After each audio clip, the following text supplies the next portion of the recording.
Have you ever noticed that our dear prophet Avez-vous déjà remarqué que notre cher prophète, Russell M. Nelson, nous lance continuellement des invitations? Il n'est donc pas surprenant qu'il nous ait invités à étudier et méditer les messages transmis lors des 2 dernières conférences.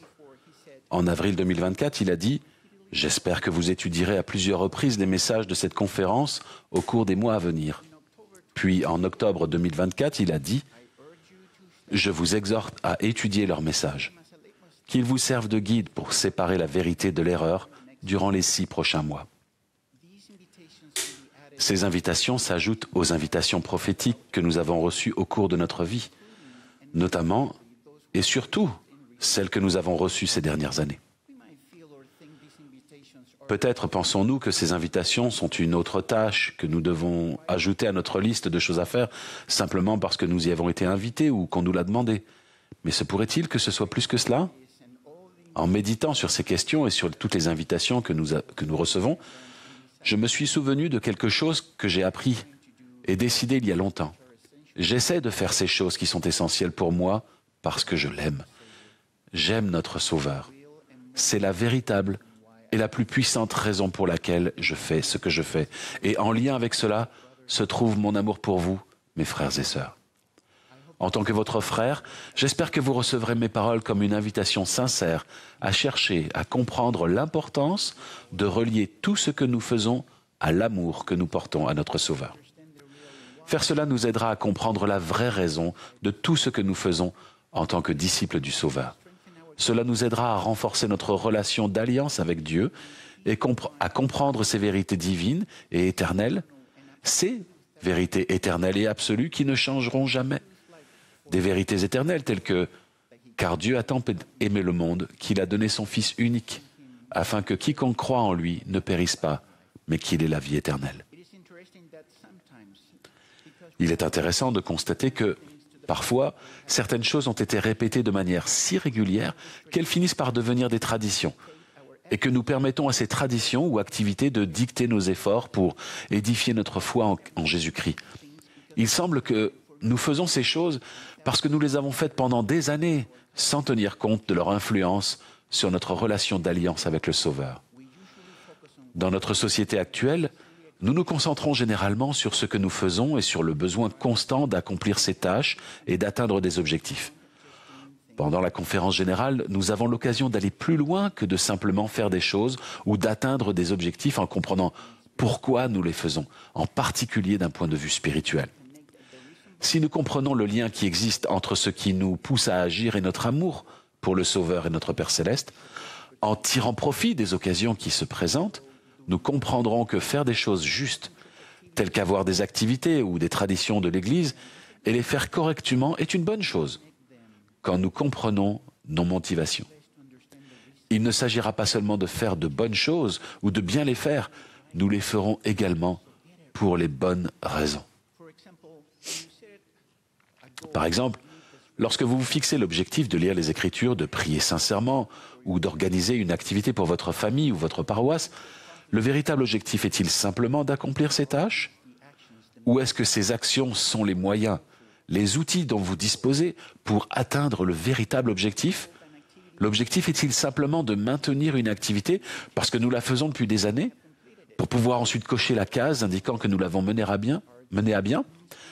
Ou encore une fois, est-ce que ce sont les moyens que nous utilisons pour apprendre, ressentir et établir des liens avec le Sauveur?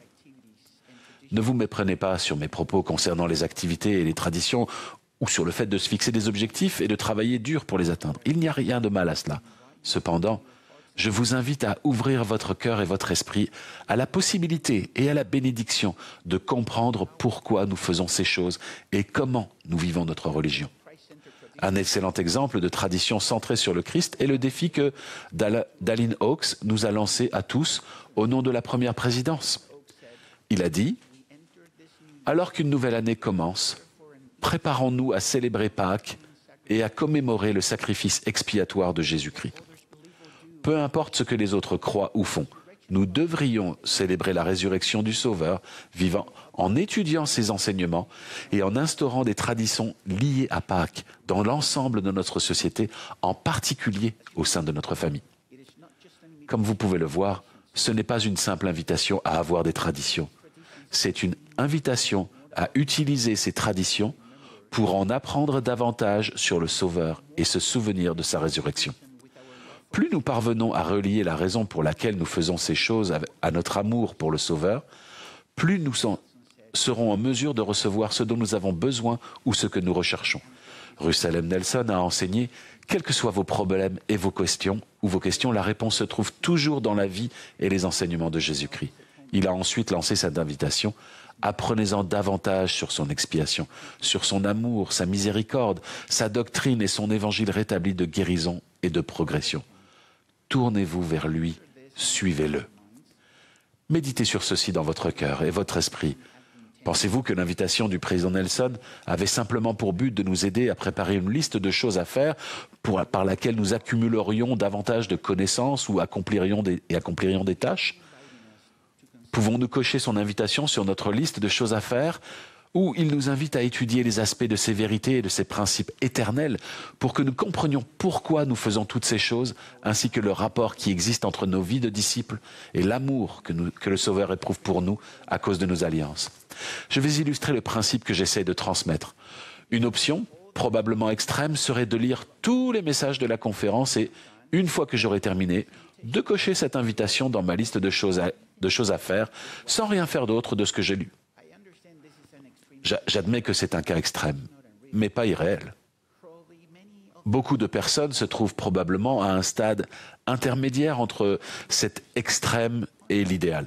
L'invitation est d'étudier et de méditer les messages de la conférence générale pour déterminer et comprendre ce que chacun de nous peut faire pour s'améliorer. Si nous acceptons cette invitation et en comprenant la raison, nous aurons davantage d'occasions de nous rapprocher du Sauveur et de comprendre que, parce que nous l'aimons, nous voulons en apprendre davantage sur lui en étudiant les paroles des prophètes vivants. Et parce que j'aime aussi mon prochain, je ferai connaître les enseignements des prophètes, voyants et révélateurs à d'autres personnes, à commencer par mes êtres chers. Dans les deux exemples, vous faites quelque chose de bien. Dans le premier, l'objectif semble être d'utiliser les moyens que notre Père Céleste et le Sauveur ont mis à notre disposition, à savoir les messages donnés pendant la conférence générale. Le deuxième s'attache à la profonde bénédiction d'une compréhension des raisons sous-jacentes, offrant un chemin pour comprendre les vérités éternelles et les bénédictions promises à tous ceux qui font des enseignements et de la vie de notre Sauveur, Jésus-Christ, le point central de leur vie.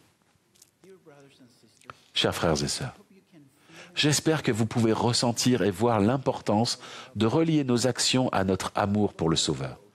Dans notre monde ultra connecté, de nombreuses voix tenteront de vous influencer et, si possible, de vous amener à croire que certaines vérités fondamentales de l'Évangile rétabli de Jésus-Christ ne sont pas nécessaires, à commencer par la vérité essentielle du besoin d'un rétablissement en ces derniers jours, notamment la nécessité d'avoir le royaume de Dieu sur la terre, représenté par l'Église rétablie de Jésus-Christ des saints des derniers jours.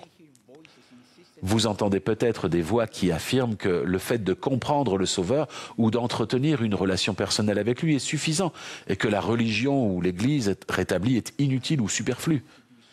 Je vous invite à être prudent ou même à rester insensible à ces idées trompeuses et à être plus prompt à vous rappeler ce que le Sauveur nous a dit et enseigné depuis les temps anciens, en commençant par l'amour de notre Père Céleste et de Jésus-Christ pour nous, et en reliant notre amour pour eux à la raison qui nous pousse à les suivre. Dieu, le Père, et son Fils sont venus et ont parlé à Joseph Smith pour rétablir l'Église de Jésus-Christ et pour inaugurer la dispensation de la plénitude des temps, son royaume sur la terre. Par conséquent, l'Église de Jésus-Christ est le moyen établi par notre Père Céleste pour accéder aux alliances qui nous permettent de retourner auprès de lui. Il nous faut donc bien plus qu'une relation personnelle avec notre Père Céleste et son Fils. Il nous faut recevoir les ordonnances essentielles de la prêtrise pour contracter des alliances avec eux. Nous entrons ainsi dans une relation d'alliance avec eux qui nous donne accès à cet amour qui émane des alliances et nous permet d'atteindre le plus haut royaume de gloire préparé pour ceux qui sont loyaux et fidèles à leurs alliances. Avec toute l'énergie de mon âme, je témoigne de la réalité et de la divinité de notre Sauveur Jésus-Christ. Il vous aime Il sait ce qui se passe dans votre vie.